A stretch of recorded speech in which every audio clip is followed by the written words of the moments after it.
राधे राधे। आज मैं आपसे एक सवाल पूछता हूँ। क्या आपने आज प्रभु का शुक्रिया किया या प्रभु को दोष दिया? ज़्यादातर लोगों ने कमी ही निकाली होगी कि मुझे ये नहीं मिला, वो नहीं मिला। चलिए, मैं आपको एक कहानी सुनाता हूँ।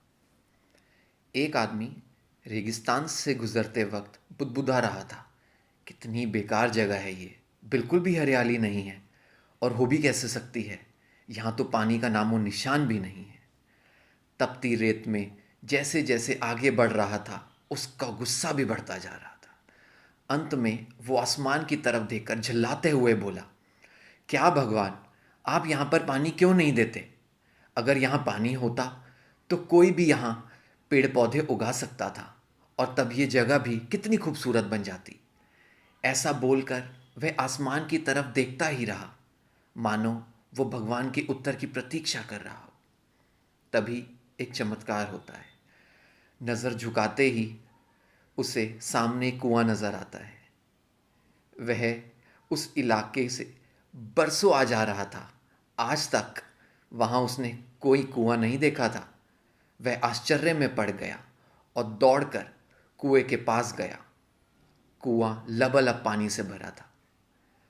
उसने एक बार फिर आसमान की तरफ देखा और पानी के लिए धन्यवाद करने के बजाय बोला, पानी तो ठीक है, लेकिन इसे निकालने के लिए कोई उपाय भी तो होना चाहिए। उसका ऐसा कहना था कि उसे कुएं के बगल में पड़ी रस्सी और बाल्टी दिख गई। एक बार फिर उसे अपनी आंखों पर यकीन नहीं हुआ। वह कुछ घबराहट से आसमान की ओर देखकर बोला, लेकिन मैं ये पानी ढूंढूंगा कैसे?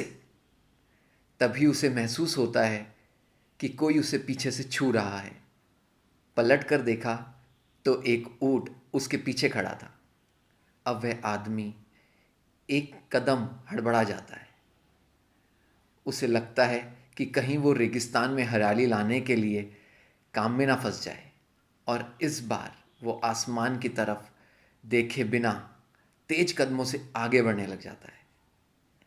अभी उसने दो चार कदम आगे बढ़ाए ही थे कि उड़ता हुआ एक कागज़ का टुकड़ा उससे आकर चिपक जाता है।